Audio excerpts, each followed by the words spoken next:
17th chapter, verses 5 through 8. Heard it for you hearing this morning.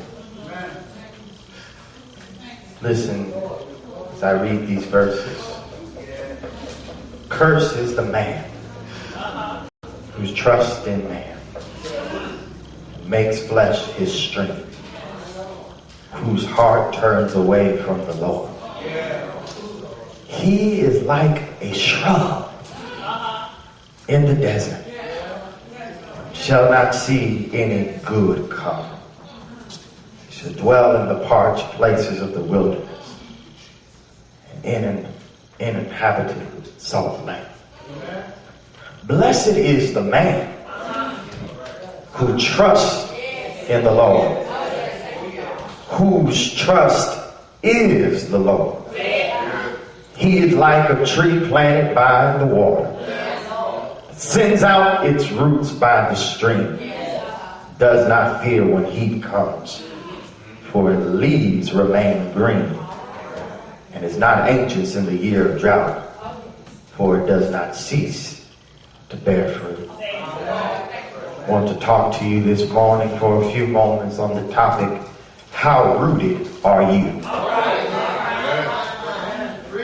How rooted are you? Recently, my fiance and I have been attending marriage counseling. Now, this has been a very beneficial process, but anybody who's been through marriage counseling knows it can also be a challenging process, because it highlights for you the need to know your own self before embarking on a lifelong journey with somebody else. And in our attempt to self-discovery, we were asked to interview family members regarding their advice to us for marriage. Now, if you can only imagine, this was a very enlightening conversation, full of laughter, fun, and reflection. But I bring this conversation up in order to highlight one nugget spoken to us by my grandmother. She compelled Kristen and I to always be rooted and grounded in the Lord. Now, this wisdom stuck with me as the week went on. You see, I found myself recently studying our text this morning in my weekly devotional. And through the devotion, I have been reflecting on this question. When you feel insecure, to whom or to what do you appeal for security? I was challenged by this question.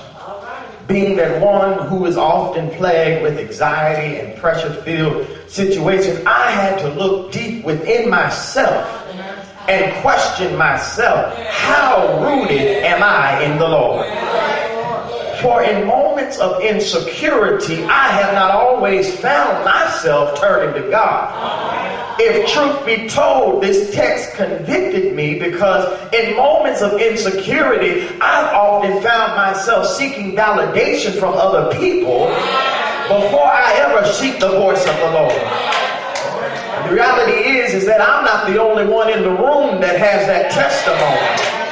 For some of us have sought comfort from other folk before we ever turn to God to hear what God has told us about ourselves.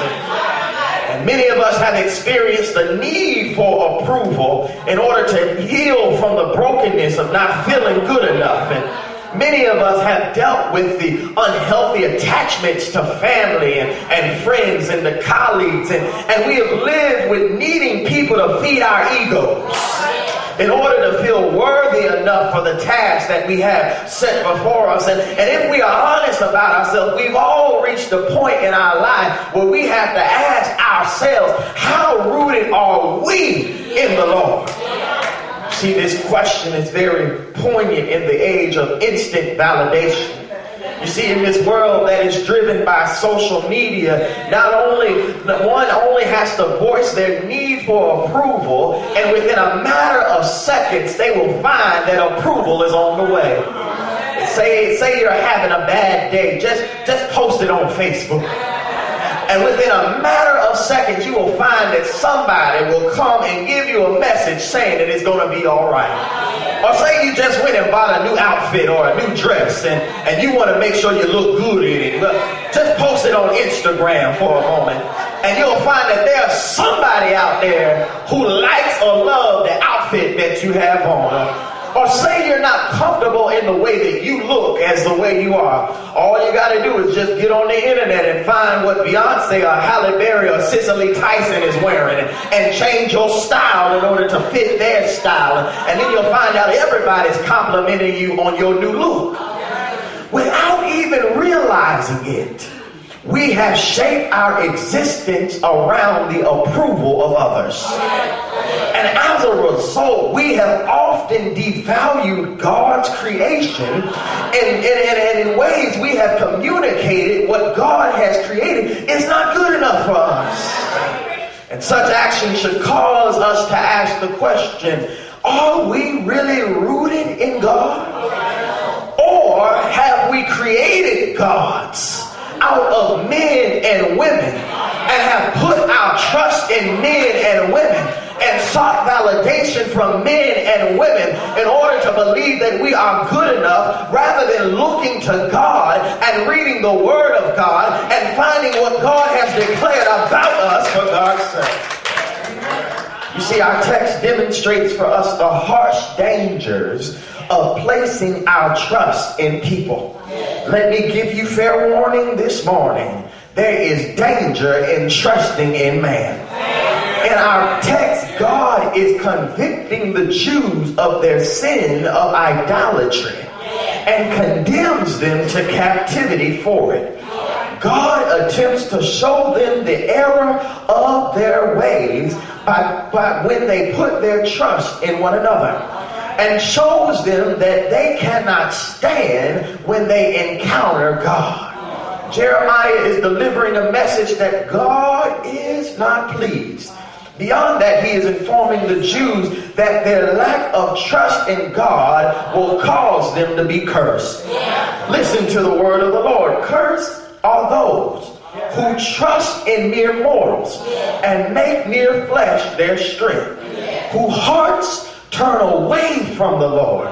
They shall be like a shrub in the desert, and shall not see when relief comes. They shall live in parched places of the wilderness and in an uninhabited salt land. The imagery here is so astounding. Just imagine a shrub in the middle of a desert. Can you see this piece of vegetation trapped in a desolate land? Do you see this life-needing entity? This life-needing creature stuck in a barren place? God compared people trusting in other people to a desert shrub. This undeveloped, underdeveloped, under-nurtured, under-emancipated, stubby, stunted creature. Something that is always being tossed about because of the winds that come in their life. Something that is not grounded in the soil, but finds itself dying because it has no resource to live upon. Do you see this shrub? But better yet, are we that shrub? Have we become the ones that thrive on our human confidences? Have we become the ones that have forsaken watching God and instead we have begun watching other people, and then also watching our careers and watching other opinions about us and watching what the world's definition is of success? Have we become the ones that are driven so much so by our own aspirations that we find ourselves being propelled by our fears, meaning that we can't be grounded on what we stand upon, because every time a challenge comes our way, we are being tossed one way from another because we are not rooted in the Lord. Therefore, we find ourselves beating up on other people because we can't have a ground to stand upon on ourselves. We find ourselves applying oppression to other folk because we are not founded and grounded on what the Lord has said about us. Therefore, we find ourselves trying to maintain our powers of positions and prestige instead of relying on what God has called us to do. We find ourselves dying from unquenched thirst because we are not connected to the source, the resource that provides us life and sustainability. How rooted are we in the Lord? The text causes us to reflect on our unhealthy dependencies upon each other. And because we often turn quickly to one another, hear me when I say this, that we miss God's provision even in the desolate spaces of our lives.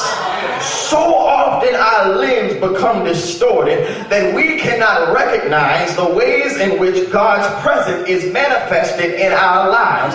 God constantly reveals to us that God is all powerful, that God is all knowing, that God is all present. However, we become so consumed in our existence that we are too busy to recognize that God is right there in the midst of our situation from the beginning. Hear me when I say this, God's strength is made perfect in our weakness. Remember, God is our strength, and our responsibility is to recognize our weakness and acknowledge it before God. Therefore, our trust should not be placed in the fallacies of humanity, but our trust should be placed in the power of the Most High God. Imagine if we began to trust more in the Lord. Imagine how rooted we would be when trials and tribulations come in our way, when challenges come to find us. We wouldn't toss around the world, but we would be grounded in what the Lord has said about us. So Jeremiah tells us this good news. Blessed are those who trust in the Lord, whose trust is the Lord. They shall be like a tree planted by water, sending out its roots by the stream. It shall not fear when heat comes, and its leaves shall stay green in the year of drought. It is not anxious, and it does not cease to bear fruit. Hear me when I say this. It is our responsibility to move beyond our human inclination of trusting in humanity and begin operating in our faith and trust in God. When we trust in God, we embark on a journey that is already paved before us. We can rest assured that when the world seeks to deceive us or threaten us, there is a God that can fill up the places of those who fail us and protect us from those who seek evil upon us. When we trust in God, our perspective is no longer focused on the barrenness of the world, but rather it sees the potential that lies ahead of us. It sees the mighty ways that God can do miraculous and marvelous things. When we trust in God, the impossible situations of our life become possible, and our lives will begin to take up a new level in God. When we trust in God, doors that were once closed in our faith will become open. The people that said we couldn't do it will be the one praising us for the fact that God has done a great and mighty thing in our life. When we trust in God,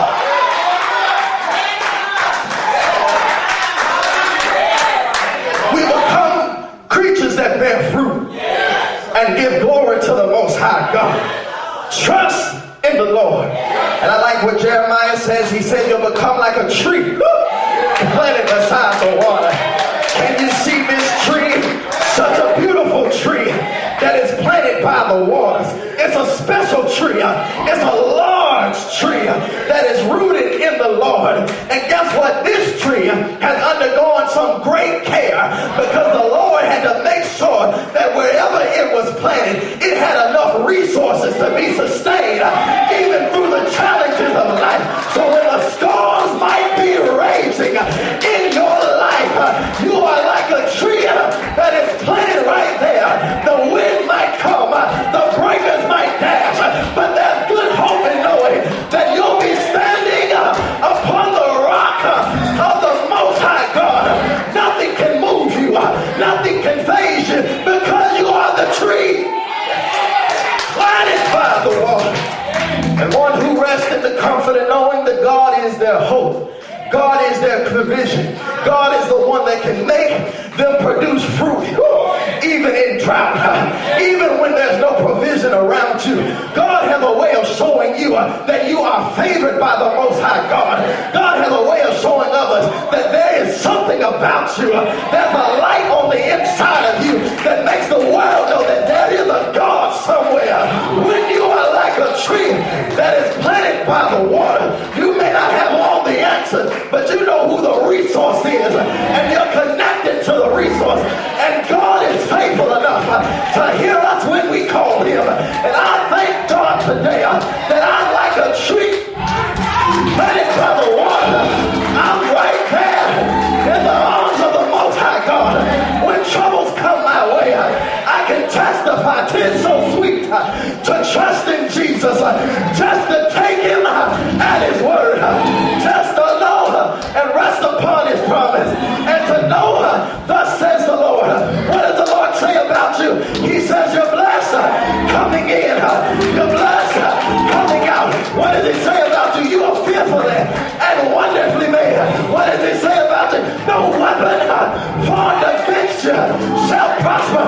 What does he say about you? You shall not be sick, but you shall be healed. You'll not be in bondage, but you'll be free. Be like the tree planted by the water. I'm done. I'm done. When you trust in the Lord, when you place your trust in God, you'll be like a tree planted by the waters. Your roots will spread out. They'll be deep in the Lord. So no matter what comes your way, no matter what the world says about you, because you're rooted in the Lord, you're anchored. You're anchored when the storm comes. You're anchored when the trials hit your way. You're anchored. Other folks say you can't do it. You're anchored. When sickness seems to touch your body, you're anchored. When depression hits your mind, you're anchored. Woo! In the Lord. So I don't trust that man. Man will disappoint you. Man will fail you. Man will hurt you. But when you place your trust in God, God has a way of even turning the evil will to work out for your good. That's the kind of God I serve. That's the kind of God I serve. Blessed is the man who trusts in the Lord, whose trust is the Lord. How rooted are you? Who are you rooted in? Won't you stand all over this place?